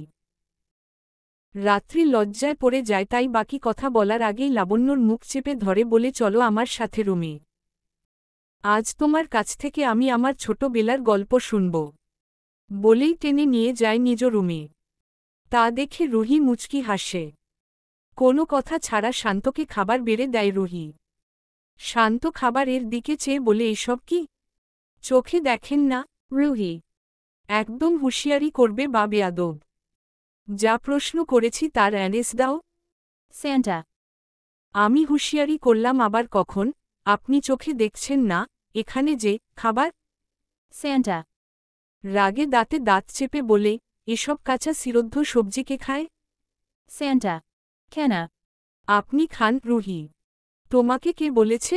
Santa. কেউ না, আমার মনে হলো আপনি এসব খান তাই। Ruhi. তোমার কেন মনে হলো? যে আমি কাঁচা পটল, শাক আর সেলাদ খাই। Santa. আপনি তো বড়লোক নামকরা মাফিয়া কিং আহরাফ তাশফিল খান শান্ত। আপনি তো সাধারণ মানুষ নন, তাই আমাদের মতো খাবার খাবেন না ভেবেই এসব রান্না করেছি। খেয়ে বলুন কেমন হয়েছে। Ruhi. স্টুপিড বলে রাগে গজ গজ করতে করতে টেবিল থেকে উঠে চলে যায় শান্ত। আরে আরে এত হাইপার হলে চলবে, বর্ষ। ফোন যে রেখে যাচ্ছেন ফোনটা তো নিয়ে যান। শান্তর পা থেমে যায়। রুহি যে থাকে জব্দ করার জন্য এসব ফন্দি করেছে তা তার তীক্ষ্ণ মাইন্ড বুঝে যায়। শান্ত এক সেকেন্ড কি ভেবে রুহির সামনে এসে দাঁড়ায়। তারপর রুহিকে টেনে টেবিলে বসিয়ে দেয়। রুহির সাথে নিজেও বসে যায়। রুহি আহাম্মকের মতো চেয়ে আছে শান্তর দিকে। এরই মাঝে শান্ত সিরুদ্ধ করা এক পিস পটল রুহির মুখে তুলে দেয়। রুহি নাক মুখ সিটকোয় মুখ থেকে বের করে দিতে চায়, কিন্তু শান্ত রুহির মুখ চেপে বলে, আরে আরে তুমি না আহরাফ তাশফিল খান শান্তর একমাই বউ। আমি যদি এসব খাবার খাই তাহলে তো তোমারও খাওয়া উচিত তাই না? ইউএফ ট্যারল আমার মতো তো তোমারও ডিমান্ড থাকা লাগবে। না হলে আমাকে কি কেউ ভয় পাবে বলো? তুমি আমার মতন না হলে আমার নামের পাশে কি মাফিয়া কিং শান্ত নামটি মানাবে বলো? ও খেয়ে নাও সোনা, আজ তোমাকে সবগুলি সবজি খাইয়ে তারপর আমি যাব। রুহি ধস্তাধস্তি করে শান্তর থেকে ছাড়া পাওয়ার জন্য। রুহিকে উচিত শিক্ষা দিতে পেয়ে শান্ত গা দুলিয়ে হেসে বলে, বেশ মজাদার খাবার কিন্তু তাই না বউ? তারপর রুহির কানের কাছে এসে বলে, এরপর থেকে আরও মজাদার ফ্লেভারের খাবার বানাবে কেমন? এই যে, যেমন ধরো, খাঁচা মুরগির জুস, খাঁচা মাছের ঝোল, কাঁচা আলুর পাকড়া, খাঁচা মাটনের কাবাব, আর লাস্টে বোম্বাই মরিচ রেখো, ভিটামিন সি এর পুষ্টি পাবে। বলেই বেরিয়ে যায় শান্ত। এদিকে রুহি বমি করতে করতে অবস্থা খারাপ প্রায়। রাত্রি ও লাবণ্য বলছে কেন পাকনামি করে এমনটা ভাইয়ের সাথে করতে গেলে ভাবি। জানোই তো ভাই কেমন। তোমার ভাই আগুন হলে আমিও কেরোসিন। একাই জ্বলব না, ওনাকে নিয়েই জ্বলব। আমার সাথে আজ যা করেছে এর প্রতিশোধ আমি নিব। একটু সবুর করো। বলেই রুহি আবার বাথরুমের দিকে ছুটে চলে যায়। চিন্তিত মুখে চেয়ে থাকে রাত্রি এ দুই আগুন আর পেট্রোলকে সে একাই সামলাবে কি করে। বিকেলে রুহি ছাদে বসে আছে, সে একা নয়, সঙ্গে রাত্রি ও লাবণ্যও আছে। তিনজন এ আমের আচার খাচ্ছে। সকালে বমি করে রুহির শরীরটা দুর্বল হয়ে পড়েছিল। সারাদিন শুয়েছিল, কিছুক্ষণ আগে উঠে ছাদে আসে। হঠাৎই সাদা ধবধবে আকাশে কালো মেঘে পরিণত হয়, মনে হয় বৃষ্টি আসবে। রুহির শরীর ও মন দুটোই বেশ মেজমেজে লাগছে। রাত্রি ও লাবণ্যকে আচারের বোয়াম দিয়ে ছাদের কাপড় তুলে যেই না নিচে নামবে সেই পা পিছলে পড়ে যায় সিঁড়ি বেয়ে। সিঁড়ির এক কোনায় রুহির মাথার কিছু অংশ ঢুকে যায়। সকালে বমি ও সারাদিন শরীর ক্লান্ত থাকায় রুহি জ্ঞান হারায়। হঠাৎ রুহির চিৎকার শুনে দৌড়ে এসে রাত্রি ও লাবণ্য। এসে দেখে এ কোনায় পড়ে আছে রুহি। মাথায় তার রক্ত। রাত্রি ভরকে যায়, রুহিকে কয়েকবার ডাকে। ভাবি ভাবি এই ভাবি শুনছ? আমি রাত্রি দেখ না একবার ভাবি দেখ আমি। রাত্রি বলার মাঝেই লাবণ্য বলে উঠে, রাত্রি আফা ছোট সাহেব রে ফোন দাও, ভাবির তো হুঁশ নাই। আমি পানি আনতাছি, তুমি ছোট সাহেব রে কল দাও জলদি। রাত্রি রুহি কোনো হেলদোল না দেখতে পেয়ে ভরকে যায়। কি করবে দিশা না পেয়ে হাউমাউ করে কেঁদে দেয়। রুহিকে নিয়ে বসে আছে রাত্রি সিঁড়ির এক কোনায়। আজ নিজেকে খুব অসহায় লাগছে রাত্রি। কেউ নেই যে তার ভাবিকে ডক্টরের কাছে নিয়ে যাবে। শান্তকে কয়েকবার কল করেছে কিন্তু বারবার ফোন কেটে গেছে। রাত্রি না পেয়ে আদিত্যকে কল করল, 2 বার রিং হওয়ার সঙ্গে রিসিভ করল। আদিত্য কিছু বলার আগেই রাত্রি হাউমাউ করে কেঁদে দিল। কি হয়েছে রাত্রি, কাঁদছ কেন? রাত্রি কান্নার কথা শুনে শান্ত আদিত্যর দিকে তাকায়। আদিত্য ভাইয়া ভাবি সিঁড়ি দিয়ে পড়ে গিয়ে অজ্ঞান হয়ে যায়। মাথায় রক্ত, অনেক রক্ত পড়ছে। ভাইকে বলে ভাবিকে ডক্টরের কাছে নিয়ে যাও না প্লিজ। আদিত্য রাত্রিকে আশ্বাস দেয় যে, আমরা এখনই আসছি, বডিগার্ডকে বলে দিচ্ছি তোমাদের নিশে ডক্টরের কাছে আসতে। আমি ও ভাই ওখানেই থাকব বলেই কল কেটে দেয় আদিত্য। তারপর বডিগার্ডকে বলে রুহিকে হসপিটালে নিয়ে আসতে বলে। কিন্তু এরই মাঝে শান্তর পাগলামি দেখে আদিত্য অবাক। শান্ত আদিত্যর কাছে এসব শুনে এক মুহূর্ত দেরি করেনি। হেলিকপ্টারকে কল করে 15 মিনিটে বাড়িতে আসে। এসে রুহির নিধর দেহটা দেখে ভরকে যায়। শান্তকে দেখা মায় রাত্রি হাউমাউ করে কেঁদে দেয়। ভাই দেখো না ভাবি কথা বলছে না, কখন থেকে ডাকছি শুনছে না, দেখ কত রক্ত পড়ছে। শান্ত রুহির রক্ত মাখা দেখে মায়া অনুভব করে। হঠাৎ করে রুহির কাছে গিয়ে বলে, এই মেয়ে এই অরি উঠো দেখ ডাকছি আমি। শুনছ ওঠো বলছি। এখন তুমি না উঠলে ডক্টরা তোমাকে গরুর ইঞ্জেকশন দিয়ে দিবে, উঠো বলছি অরি, আমার ধৈর্যের পরীক্ষা নিও না বলছি। রুহিকে পাজাকলে করে নিয়ে শান্ত হাঁটা ধরে, রাত্রিও পিছন পিছন ছুটে। রাত্রিকে রেখেই রুহিকে হিয়ে হেলিকপ্টারে উঠে যায় শান্ত। আদিত্যকে বলে তুই রাত্রিকে নিয়ে ইমিডিয়েটলি হসপিটালে আয়। আর হ্যাঁ, রাস্তায় ওর হসপিটালে ভর্তির সব ব্যবস্থা করে রাখবি। আমার যেন এক মুহূর্ত দেরি করতে না হয়। বলেই হেলিকপ্টার ছেড়ে দেয়। আদিত্য ও সব রেডি করে রাখে। শান্ত রুহির মাথা নিজের বুকে রাখে। মুখের দিকে চেয়ে বলে, কষ্ট হচ্ছে তোমার খুব তাই না? এই তো আর কিছুক্ষণ আমরা চলে এসেছি হসপিটালে, কিচ্ছু হবে না তোমার। শান্ত হসপিটালে এসে কয়েকশো বডিগার্ড দেখতে পায়, যারা প্রত্যেকে হসপিটালের রাস্তা ফাঁকা করে দাঁড়িয়ে আছে। শান্ত কোন কথা ছাড়া রুহিকে নিয়ে হসপিটালে ঢুকে যায়। লিফটে উঠে ডক্টরা শান্তকে দেখে রুহিকে কোলে নিয়ে দাঁড়িয়ে থাকতে দেখে কিছুক্ষণ করে চেয়ে থাকে। ডাক্তারের কোন রেসপন্স না দেখে শান্ত বলে ওঠে, ডক্টর তাড়াতাড়ি ওকে ভালো করে তোলো, না হলে তোর ডাক্তারি পিছন দিক দিয়ে দেব। আর হ্যাঁ, ট্রিটমেন্ট করার সময় যদি ও একটুও ব্যথা না পায় সেটার দিকে লক্ষ্য রাখবি। ডক্টর শান্তকে ভালো করেই চিনে, কিন্তু এই মেয়েকে যার জন্য এত পাগলামি করছে শান্ত। ডক্টর কিরে কথা কানে যায় না জানে আর এর বাচ্চা শান্ত। শান্তর এসব কথায় ডক্টর ভয়ে ভয়ে রুহিকে নিয়ে যায় অপারেশন থিয়েটারে। তবুও টু শব্দ করে না। দুপুরের হালকা গরম ঘাম ঝরাচ্ছে, হসপিটালের ঘরে বাতাস একটু ভারী মনে হচ্ছিল। রুহি শুয়ে আছে, চোখ হাফ খোলা, শরীরের ক্লান্তি স্পষ্ট।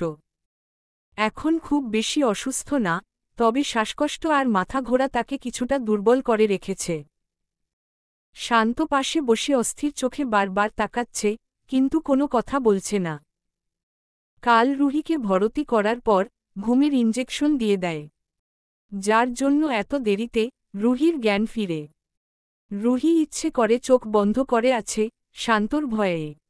শান্ত ও জানে রুহি জাগন্ত। এরই মাঝে রাত্রি কেবিনে হাতে করে খাবার নিয়ে প্রবেশ করে, সঙ্গে আদিত্য। রুহির দিকে এগিয়ে আসে রাত্রি। আরেটা চেয়ার টেনে বসে পড়ে রুহির বাঁ পাশে। রাত্রি ডাকে রুহি চোখ মেলে তাকায়, শান্তকে দেখে রুহির অস্বস্তি ও লজ্জা লাগছে। রাত্রি রুহিকে উঠাতে যেই না রুহি পড়ে যাবে, সেই শান্ত ধরে নেয়। দুজনের মনেই উত্তেজনা, কিন্তু দৃষ্টি শীতল। শান্তর ধরা দেখে রুহিকে রাত্রি ছেড়ে দেয়। মনে মনে দুষ্টু বুদ্ধি খেলে যায় তার মনে, শান্তকে বলে ভাই ভাবিকে তুমি একটু খাইয়ে দিবে প্লিজ। আমার না একটি আর্জেন্ট কাজ আছে, লাবণ্য আপুকে এখনই ফোন করে না বললে বড় ঝামেলা হয়ে যাবে।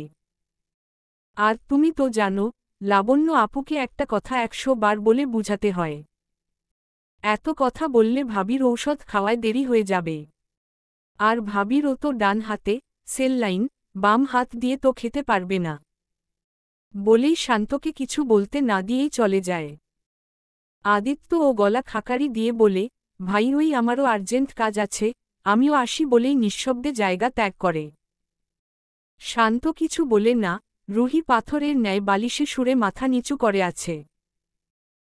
শান্ত খাবারের প্লেট হাতে নেয়, রুহি কিছুর শব্দ পেতে চোখ খুলে, শান্তর হাতে খাবার দেখে, চোখগুলো বড় বড় করে অবিশ্বাস্য চোখে তাকিয়ে থাকে।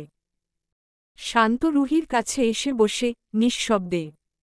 রুহির মুখের সামনে রুটির পিচ ধরে, রুহির বেখেয়ালি বুঝতে পেয়ে ধমক দিয়ে দাঁত কিরমিরিয়ে বলে, হা করো ননসেন্স। রুহি চমকে উঠে, নিজের ভাবনা থকে বেরিয়ে, সঙ্গে সঙ্গে হা করে। শান্ত একবার মুখে দিতেই, রুহি ভাবনার মাঝে আসে, যে সে একাই খেতে পারবে বলতে যেয়ে শান্তর হাতে কামড় বসিয়ে দেয়। ব্যথায় আতনাদ করে চিৎকার দেয় শান্ত।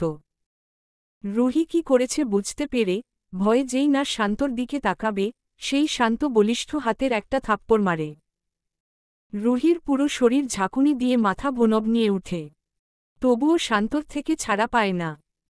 চুলের মুঠি ধরে বলে, আমি ছুলে ফোসকা পড়ে, এত কিসের অহংকার তোর? ভালোভাবে আছি ভালে লাগছে না তোর? প্রথম দিন এর মতো করতে বলছিস, হব সেই শান্ত পারবি সামলাতে। খুব শক্ত করে চুল ধরাতে, মাথায় পূর্বের আঘাত ও এখন শান্তর আঘাতে রুহি জ্ঞান হারাবে এমন অবস্থা। চোখ দিয়ে 2 ফোঁটা নোনা জল গড়িয়ে পড়ল। শান্ত ছেড়ে দিতেই সেলাইনের ইনহেলা খুলে যায়, রুহির হাত দিয়ে ঝরনার মতো রক্ত ছিটিয়ে পড়ে। রুহির বিছানায় পড়ে থাকা নিথর দেহ ও হাতের পড়া রক্ত দেখে শান্ত সঙ্গে সঙ্গে রুহির হাত চেপে ধরে। রুহির মুখের দিকে করুণ দৃষ্টিতে চায়, রুহির যেই না নিভু নিভু চোখ বন্ধ করবে, শান্ত বলে উঠে, অরি দেখ একদম চোখ বন্ধ করবি না, তাকা আমার দিকে তাকা, দেখ দেখ আবার একটা থাপ্পড় মেরে দিব কিন্তু। রুহি হেসে দেয়, অষ্ট সরে বলে, দয়া করে রাত্রিকে বলবেন যেন আমাকে আর বাঁচানোর চেষ্টা না করে। এই ছোট জীবনে ভীষণ ক্লান্ত আমি। বাকিটা আর বলতে পারে না। শান্ত কি করবে দিশা খুঁজে পায় না। দরজায় টুকা পড়ে, পিছন ফিরে দেখে রাত্রি রুহির উপর ভাইকে উভুর হয়ে পড়ে থাকতে দেখে, যেই চলে যাবে। সেই রুহির হাত থেকে চারপাশে ছড়িয়ে ছিটিয়ে পড়া রক্ত দেখে দৌড়ে রুহির কাছে আসে। ভাই কি হয়েছে ভাবির? রুহির মুখে 5 আঙ্গুলের ছাপ স্পষ্ট বোঝা যাচ্ছে, তা দেখে শান্তকে বলে, তুমি ভাবিকে আবার মেরেছ। রাত্রি অসময়ে অহেতুক প্রশ্ন শুনে শান্ত রক্তসিদ্ধ চোখে তাকায়। রাত্রি শান্তর এমন চাহনি দেখে শুকনো ডোক গিলে।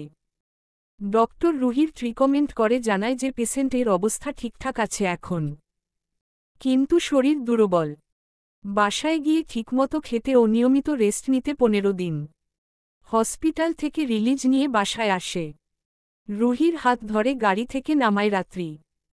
বয়সে সমবয়সী হওয়াতে রুহির ভার একা রাত্রি সামলাতে পারে না। আর রুহির ফুটবল শরীর মাথা চক্কর দিয়ে পড়ে যেতে গেলে শান্ত ধরে নেয়। রুহিকে কলে তুলে কারো কথার অপেক্ষা না করে বাড়িতে ঢুকে যায়। তাদের যাওয়ার পানে আদিত্য, রাত্রি ও বাকি সব বডিগার্ডরা অবাক দৃষ্টিতে থাকে। রাত্রি মনে মনে বলে, ওরে আমার চালাক ভাই, আমাদের সামনে বউয়ের উপর রাগ দেখাও আর আড়ালে পীড়িত করো, দেখাচ্ছি মজা। পরের দিন সকালে রুহি দুর্বল শরীর টেনে বিছানা ছাড়ে। আজ অবশ্য উঠতে দেরি হয়ে গেছে। মেডিসিন নেওয়াতে ঘুমটা একটু ভারী হয়েছে। বিছানা থেকে উঠে বাথরুমে গিয়ে ফ্রেশ হয়ে রুমে আসে। শান্তকে দেখতে না পয়ে এদিক ওদিক তাকায়। ঘড়িতে 9:45 বাজে দেখেই বুঝে শান্ত হয়তো নিজ কাজে চলে গেলে। রুহি ও আর মাথা ঘামাল না, এমনিতেই সে শান্তর উপর রেগে আছে। কাল ওই ঘটনার পরে শান্তর সাথে আর কথা বলেনি। অবশ্য শান্ত ও বলেনি। মান অভিমানের পালা চলছে দুজনের মাঝেই। আস্তে আস্তে নিচে নেমে এলো রুহি, এসেই দেখল লাবণ্য ট্রেতে খাবার নিয়ে তারই রুমে যাবে। রুহিকে দেখেই বলল, আরে ভাবি, আপনি আইলেন কে? আমি খাবার লইয়া যাইতাছি তো। রুহি কিছুটা রাগ নিয়ে বলে, তোমাকে কতবার বলেছি যে আমাকে আপনি বলবা না। আমি তোমার বয়সে অনেক ছোট, নাম ধরে ডাকবা আমার। আমার একটা সুন্দর নাম আছে, শুরু একটা নয়, তিনটে নাম আছে। অরিবা, মেহেরিশ, রুহি। এই তিনটে নামের মাঝে যে কোনো দুটো নাম বলে ডাকবা। রাত্রি শুনে বলে, কেন ভাবি, তিনটে নাম তবে দুটো ধরে ডাকবে কেন?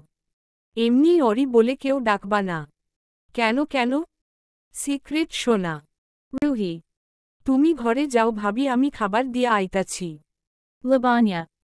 কেন, আমাকে কি তোমার প্রতিবন্ধী মনে হচ্ছে যে আমার খাবার রুমে দিয়ে আসতে হবে? Ruhi. রুহির কথা শুনে রাত্রি ও লাবণ্য বোকা বনে যায়। লাবণ্য তো বলেই দেয়, যেমন জামাই তেমন বউ। শুনুনি ডক্টর কি বলেছে? 15 দিন রেস্ট নিতে হবে। যাও, রুমে যাও, লাবণ্য আপু খাবার দিয়ে আসবে। Raye. আমি কোনো ছোট বাচ্চা বা প্রতিবন্ধী নই যে আমাকে খাবার দিয়ে আসতে হবে, আমি নিজে নিয়েই খেতে পারব। Ruhi. ওরে মা আমার, তোমাকে এনেছি আমার গাঁটটোরা ভাইকে ঠিক করার জন্য। এখন তুমি টোরামো করলে কি চলবে? Raye. ওরে খালা আম্মা আমার, তোমার হিত তারা চিহ্ন লার ভাইকে আমি সামলাতে পারব না, তুমি তোমার জন্য নতুন ভাবি আনার ব্যবস্থা করো। Ruhi. রুহির কথায় রাত্রি ভেবাচেকা খেয়ে যায়, কি সাগ্যহাতিক মেয়েরে বাবা! নিজের জামাইকে আরেকটা বিয়ে করাতে বলছে। দুই ভাবি ও ননদের কথা শুনে লাবণ্য হা করে আছে, কেউ কাউকে মা, কেউ কাউকে খালা বলছে। কি দিন আইল রে, ননদ ভাবিরে বলে মা, ভাবি ননদ রে বলে খালা। Caleb.